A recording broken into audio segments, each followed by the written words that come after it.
இருக்க விரும்புகிறீர்களோ அங்கே இருங்கள். வலுவான வாக்குமூலம் இது. எங்கே இருக்க வேண்டும் என்று விரும்புகிறீர்களோ அங்கே இருங்கள். அதற்கான முயற்சியில் ஈடுபடுங்கள். ஒன்னும் இல்ல, பர்வீன் சுல்தானா மேடம் பேச வராங்க. ஃபர்ஸ்ட் ரோல உட்கார்ந்துட்டு அவங்க பேச்சு கேட்கணும். முடிவு செஞ்சிருப்பாங்க. முடிவு செஞ்சவங்க உட்கார்ந்து கேட்டுட்டு இருக்காங்க. முடிவு செஞ்சாங்க, பிளான் பண்ணல, நின்னுட்டு இருக்காங்க. எங்கே இருக்க விரும்புகிறீர்களோ அங்கே இருங்கள். அதற்கு பிளான் பண்ணுங்க, அதை எக்ஸிக்யூட் பண்ணுங்க. இன்னொரு விஷயம் சொல்றேன், வாழ்க்கை ரொம்ப விசித்திரமானது. வாசிக்கின்ற பொழுதுதான் கிடைக்குது. காத்திருந்து 3 மணி 4 மணியிலிருந்து காத்திருந்து உட்கார்ந்து இருந்தோம்ல, உங்களுக்கு கிடைக்காத முன்னுரிமை முன்னால் உட்கார்ந்து கேட்பதற்கு இவர்களுக்கு கிடைச்சிருக்கு. லேட்டா வந்தவங்க. வாழ்க்கை விசித்திரமானது. எப்பொழுது எது கொடுக்கும் என்று தெரியாது. உங்கள் தீவிரத்தன்மையில் அக்கறையுடன் இருங்கள், அது உங்கள் கைக்கு வரும்.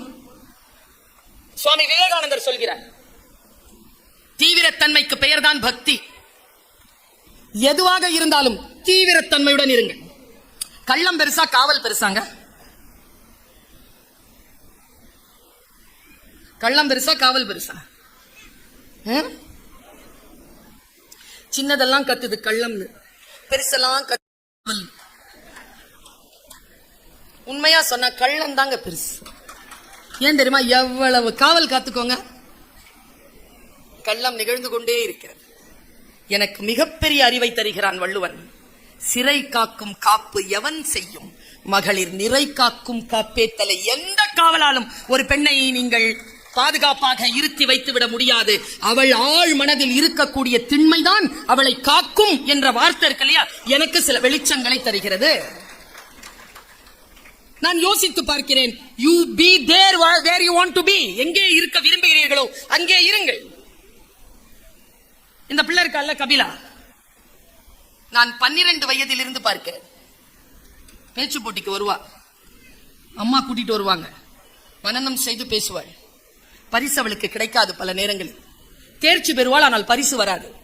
ஆனால் அவர்கள் தாயார் ஒருபோதும் எங்களை பார்த்து ஏன் என் பிள்ளைக்கு பரிசு கிடைக்கவில்லை என்று சொல்லாமல், உன்னை விட அவள் சிறப்பாக பேசி இருக்கிறாள், அதை கவனித்துக்கொள், அடுத்ததாக வருகின்ற பொழுது அந்த கவனத்தோடு பேசி என்று சொல்லி சொல்லி வளர்த்ததனால் முதல் பரிசு பெற்றவள் இன்றைக்கு என்னோடு மேடையில் இல்லை. தேர்ச்சி பெற்றவள் வந்து உட்கார்ந்து இருக்கிறாள். முயற்சிதான்.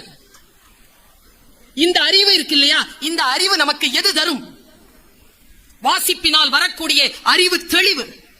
இந்த தெளிவு ஒன்றை நான் எப்படி புரிந்து கொள்வது, ஒன்றை நான் எப்படி புரிந்து கொள்வதில் இருந்து நான் என்னை தப்பித்துக் கொள்வது என்பதனை நமக்கு விளக்கமாக தரும். முதல் கேள்வி, be there where you want to be. எங்கே இருக்க விரும்புகிறாயோ அங்கே இரு. அதற்கென்று வழி இருக்கு. பேராசிரியரா வரணும்னு நினைக்கிறீங்களா? வரலாம், வழி இருக்கு. படிக்கணும், மாஸ்டர் டிகிரி படிக்கணும், பேசிக் டிகிரில 55% எடுக்கணும். மாஸ்டர் டிகிரி படிக்கும் பொழுது அதுல 55% மேல எடுக்கணும். ஃபர்ஸ்ட் இயர்லயே நீங்க பாஸ் பண்ணிட்டீங்கன்னா யூஜிசி எக்ஸாம் எழுதலாம். யூஜிசி கிளியர் பண்றதுக்கு நிறைய வழி இருக்கு, படிக்கின்ற வகைகள் இருக்கு. படிச்சு நீங்கள் முனைவர் பட்டம் வரைக்கும் போய் முனைவர் பட்டம் முடித்தால் கல்லூரிகளில் பாடம் நடத்தக்கூடிய பேராசிரியர்களாக வரலாம். எதுவும் தடை கிடையாது. அறிவும் முயற்சியும் தான். இந்த அறிவும் முயற்சியும் கொண்டு be there where you want to be. எங்கே இருக்க விரும்புகிறீர்களோ அங்கே இருங்கள். ஒரு முறை யார் என்ன என்கின்ற கவனம், இந்த கவனம் தான் வாசிப்பின் ஆகப்பெரிய தியானம் செய்து கொண்டிருக்கக்கூடிய. புத்தனை பற்றி 2 கவிதைகள் வாசித்தேன்.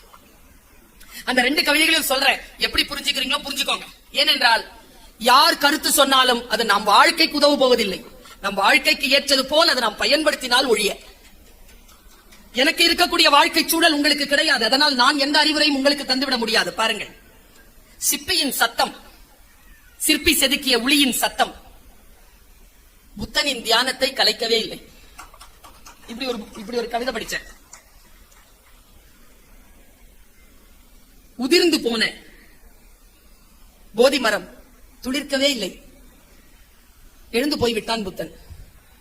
இப்படி ஒரு கவிதை படிச்சேன். அப்படி என்றால் புத்தகங்கள் அமைதியாகத்தான் இருக்கின்றன. அவற்றை புத்தன் தான் போதி மரமாக மாற்றுகிறான். அவை அரச மரமாகத்தான் கிடைக்கின்றன. அதை வாசிக்கின்ற பொழுது எனக்கு அது போதி மரமாக மாற்றப்படுகிறது. ஒரு கருத்து சொல்றேன் பாருங்க. நான் எதற்காக நீங்கள் நினைவு கூறப்பட விரும்புகிறீர்கள் என்ற கேள்வியை நீங்க வீட்டுல போய் யோசிச்சுக்கோங்க. இறந்தால் நீரில் மூழ்கி நினைவொழிவார்கள். 3 நாள். இந்த பெண்கள் இருக்கீங்கல்ல, இந்த 50 வயசு தாண்டி எவ்வளவு துக்கமும் துயரத்தோடும் இருக்கிறீர்கள். உங்கள் வாழ்க்கையின் துக்கத்திற்கான ரகசியம் சொல்லவா? இன்றைக்கு விடுதலை செய்கிறேன் உங்களை. ஆண்கள் எல்லாம் பாக்குறாங்க, அவங்க அடிமையாக இருந்தால் தானே நாங்கள் மகிழ்ந்திருப்போம், அவர்களை ஏன் நீங்கள் விடுதலை செய்கிறீர்கள்? விடுதலை செய்கிறேன் பாருங்க. நான் இல்லன்னா என் வீட்டுல எதுவுமே நடக்காது, கம்முன்னு இரு, எல்லாம் நடக்கும். இந்த கம்முன்னு இருக்கிறதே இல்ல, நம்ம எல்லாத்தையும் போட்டு தலையில போட்டுக்கிறேன். உங்களுக்கு என்ற நேரம் ஒதுக்குங்கள். இந்த உலகத்திலேயே அற்புதமான விஷயம் என்று ஒன்று சொல்லவா? எதற்காக நீங்கள் நிறைவு கூறப்பட விரும்புகிறீர்கள் என்ற கேள்வியை கேட்டேன். நான் ரொம்ப காத்திரமான 3வது விஷயத்தை உங்கள் மனதில் ஆழமாக விதைத்து விட்டு போகிறேன். நாங்க ஒரு நாட்டுக்கு போயிருந்தோம், வெளிநாட்டுக்கு. உண்மையா சொல்லட்டுமா, மனம் திறந்து சொல்றேன். பேச்சாளரா இருக்கிறது பெரும் பாக்கியமா, கேட்பாளரா இருக்கிறது பெரும் பாக்கியமானா கேட்பாளரா இருக்கிறது தான் பெரும் பாக்கியம். ஏனென்றால் பேச்சாளருக்கு மதிப்பூதியம் கிடைக்கும், பயணம் கிடைக்கும், செல்வாக்கு கிடைக்கும், அனுபவங்கள் கிடைக்கும். கேட்பவர்களுக்கு இல்ல, இதெல்லாம் ஊதியமாக கொடுத்தாலும் பெற்றுவிட முடியாத சிந்தனைகளை நீங்கள் பெற்றுக் கொள்கிறீர்கள். இவ்வளவு பெரிய விஷயம் தெரியுமா? ஒரு நூலை வாசிக்கிறேன் நான். ஒரு எழுத்தாளர், ஒரு பேரறிஞர் எழுதி போட்டிருக்கான். தஞ்சாவூர் புத்தக திருவிழால பேசிக்கிட்டே இருக்கிற ஒரு பேரறிஞரின் வாக்குமூலம். இதுவரைக்கும் நீ எந்த புத்தகத்தையும் காசு கொடுத்து வாங்கியதே இல்லை. அது எப்படி? காசு கொடுக்காமல் புத்தகம் கொடுத்து விடுவார்களா? இல்லை. நீங்கள் கொடுத்ததெல்லாம் காகித கூலியும் அச்சுக்கூலியுமே தவிர எந்த புத்தகத்தையும் உங்களால் காசு கொடுத்து வாங்கவே முடியாது. சிந்தனை எப்படி வாங்குவீர்கள்? காசு கொடுத்தா கொடுத்துருவாங்களா? எத்தனை மேடைகளில் சொல்லி இருக்கிறேன் நான். ரகசியங்களை சொல்லி தருமா இந்த வஞ்சக உலகம்? எவனோ ஒருவன் பேரறிவாளன் புத்தகத்தில் எழுதி வைத்து விட்டு போய்விடுகிறான், முடிந்தால் தேடி படித்துக் கொள் என்று. எங்க அம்மா காயல்பட்டணத்துல ஒரு வயதான அம்மா இருந்தாங்க. 65 வயசு அவங்களுக்கு. பாம்பு கடிக்கு மருந்து சொல்லுவாங்க. எந்த பாம்பு கடிச்சாலும் மருந்து சொல்லுவாங்க, சீக்கிரம் குணமாயிரும். 15 வயசுல ஆரம்பிச்சது அந்த அம்மா இந்த மருத்துவத்தை. 65 வயசு வரைக்கும் பண்ணுச்சு. 50 வருஷம் பாம்புங்கெல்லாம் பார்த்துக்கிட்டே இருந்துச்சு. எதை போட்டாலும் கடிச்சாலும் சொல்லிடுது.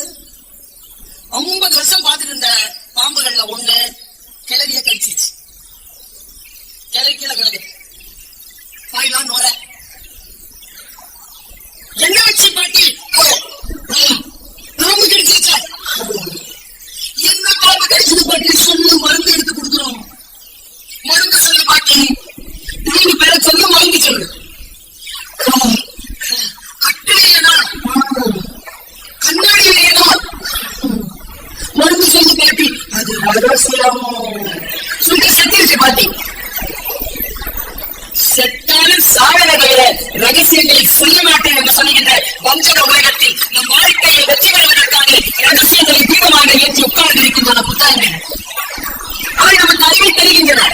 நான் சொல்ல பாருங்க, இந்த அமெரிக்காவுக்கு போயிருந்த போது நாளாவது கேட்பவர்கள் ரொம்ப கொடுத்து வச்சவங்க. ஏன் சொல்ல தெரியுமா? உண்மையா சொல்றேன். வந்த விஷயம் வேற இருக்கலாம், இடத்துக்கு தகுந்த மாதிரி வந்த விஷயம் வேற இருக்கலாம், கிடைக்கிறது அதை விட சூப்பரா இருக்கலாம். பல கூட்டங்கள் அப்படிதான் என்னவோ வரும். ஆனா கிடைக்காத பல மடங்கு பெரிய விஷயத்தை கிடைச்சிட்டு எடுத்துட்டு போவோம். நாங்க பேசுறதுக்கு தான் போனோம். பேசி முடிச்சுட்டு உட்காந்து ஹோஸ்டல்ல எங்களுக்கு நாசம் கூட்டிட்டு போனாங்க. அதான் சாமான் கூட்டு போனாங்க. பக்கத்துல போயிட்டு லஞ்ச் டேபிள் ஒரு பெரியவன் என்கிட்ட 2 வார்த்தை சொன்னாங்க. புத்தகத்தை கட்சியில சொல்லிட்டேன். ஏன்னா இதுல இருக்கிறவங்களுக்கு இல்ல, இங்க இருக்கிறவங்களுக்கு இல்லை. தெரியும் சொல்ல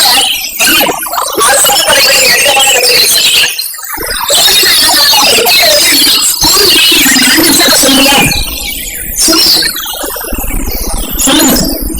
சொன்னா சொல்லுங்க.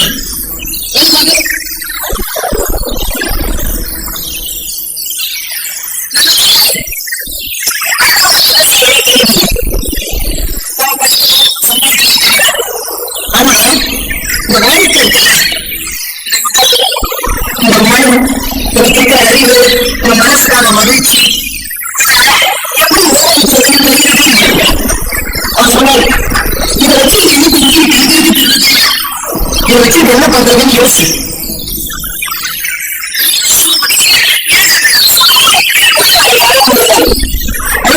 இருக்கிறது. 17 வயதுல எப்படி வாழ்றதுன்னா அதுக்கான தயாரிப்பு பேர்தான். இல்லத்தரசில இருந்து நீண்டத்தரசி வரைக்கும் 60 வயசு வரைக்கும் எப்படி வாழணும்னு சொல்றீங்களா? அந்த வயசு எப்படி வாழணும்? நமக்கு பல பேர் அந்த சோகத்தின் வாசலுக்குள் இருக்கிறார்கள் என்றால் இதை வைத்துக் கொண்டு என்ன செய்வது என்ற திட்டமிடுகிறது. என்ன செய்வது? என் வாழ்க்கை நான் வாழ்க்கையை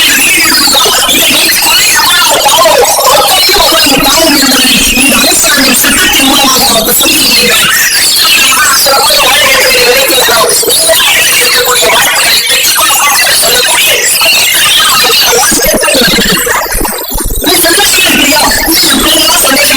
சந்தோஷப்படுத்த இந்திய டைலாக் வச்சு சந்தோஷமா இருக்கலாம்.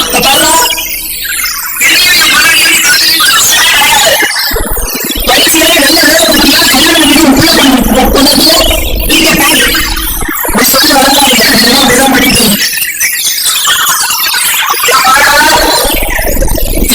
கல்யாணம் வச்சு முகூர்த்தம் வைத்து கொடுத்து பண்ணாங்க.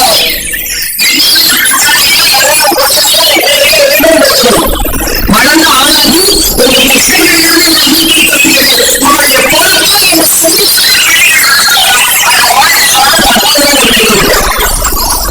எப்படி வளர்ந்தது நமக்கு தெரியவே இல்லை. இன்னும் ஒரு ஸ்டேட்மெண்ட் கொடுத்தாரு. அது இதையெல்லாம் அற்புதமான ஸ்டேட்மெண்ட். இதை இன்றைக்கு நடக்கக்கூடியது இந்த உலகத்தில்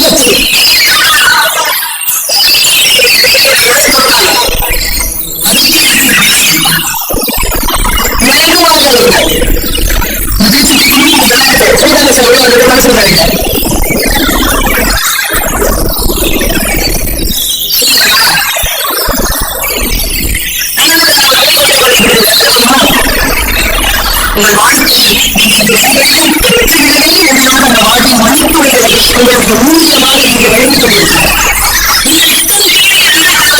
நான் கற்றுக் கொண்டிருக்கிறேன். என் வாழ்க்கையை நான் மறுபடியும் பெற்றுக்கொண்டிருக்கிறது வெளிக்கொள்கிறேன். இதான் இந்த சக்தியை சொல்லாக உணர்ந்து கொண்டு கொண்டிருக்கிறேன். எதுவும் உங்கள் எண்ணி எண்ணிவிட்டு நான் இதை செய்தாக வேண்டும். என் சிந்தனை உங்களுக்கு வந்துவிட்டார்.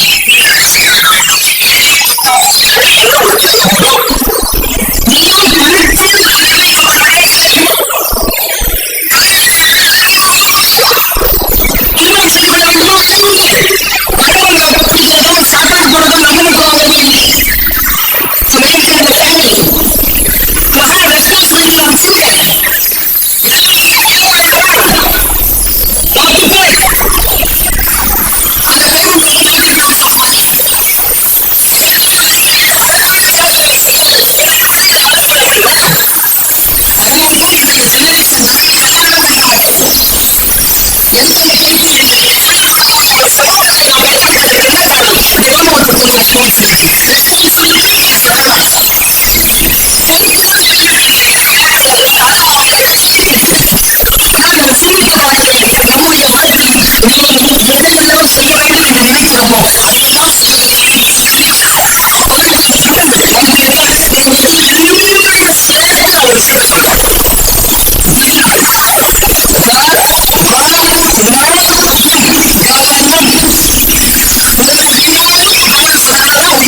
வேகமான சூழலில் உருவாக்கிவிடும். அந்த வேகமான சூழலில் உங்கள் கண்கள் அப்படி என்றால் அவன் எடுத்துவிட்ட ஒரு செயல் பக்குவமான சமூகத்தை உருவாக்க வேண்டுமே தவிர வசதியான சூழலை உருவாக்குவதில் முன்னிலையில்தான் இருக்கின்ற அத்தகைய சமூகம் எனக்கு தெரியாது. எப்படி ஆரம்பிப்போம் நம் வாழ்க்கை? ஹாஸ்பிட்டலே செய்யும், சமூகமே செய்யும். அது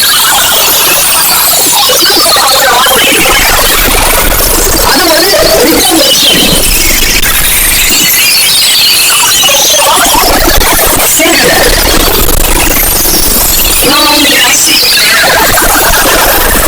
அதுக்கு விளக்கி விட்டேன். சினிமா பார்த்தீங்கன்னு வச்சுக்கோங்களேன், கரெக்டான ஓடாது. அது என்ன காட்டுனா அந்த சிறுகளை எல்லாம் போட்டோம்னா அது கற்பனையாக நம்ம முன்னாடி உருவாகும்.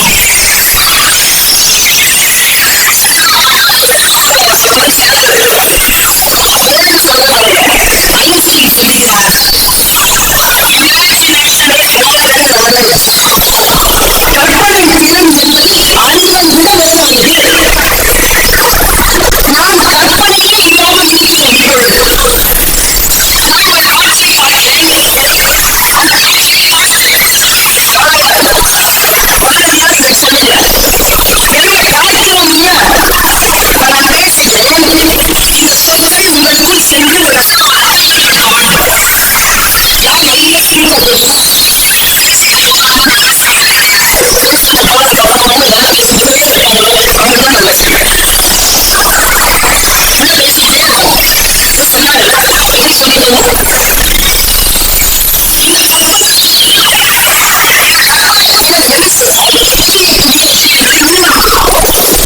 கற்பனை நீங்கள் பல நேரங்களில் புதிய விஷயங்களை தேடுவதற்கான ஆர்வம் யாரோ ஒருவர் வழிநமையை செய்திருக்கிறீர்கள்.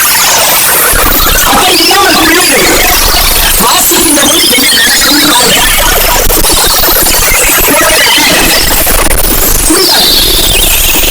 பேசுகிறவள் அப்படி லேசா படுத்துக்கிறேன். இப்ப நான் ஒரு வேண்டுகிறேன். இந்த தலைப்புல உங்களுக்கு ஒரு புக்கு வந்து சேர போகுது. பாருங்க, ஒண்ணு இருக்காது. படமா இருக்குது. எல்லாம் சுத்திட்டு தேவையான சைக்கிள் ஓட்டிட்டு போறேன். எங்கயா போற? வீட்டுக்கு. எங்க போறீங்க? ரோட்ல காமிச்சாங்க. எங்க சினிமா தேட்டர். சினிமா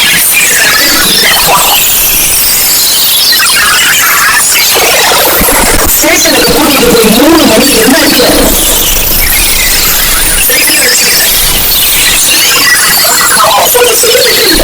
யானை திருடையான்னு சொல்லி சொல்லி சொல்லி பார்த்து பார்த்து காலில் பஞ்ச வயிறு பண்ணாம காப்பாத்தாரா புடிச்ச எங்கேயா இருந்தவர் எங்க சைக்கிள் வீட்டுக்குள்ள ரொம்ப வயசுக்கே தானே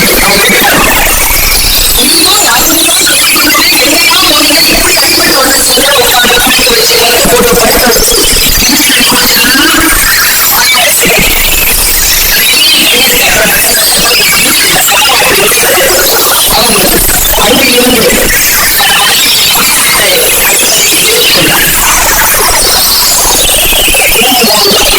யாருமே இல்லாம கையால் யோசிக்கும் போது எனக்கு என்ன வேணும்?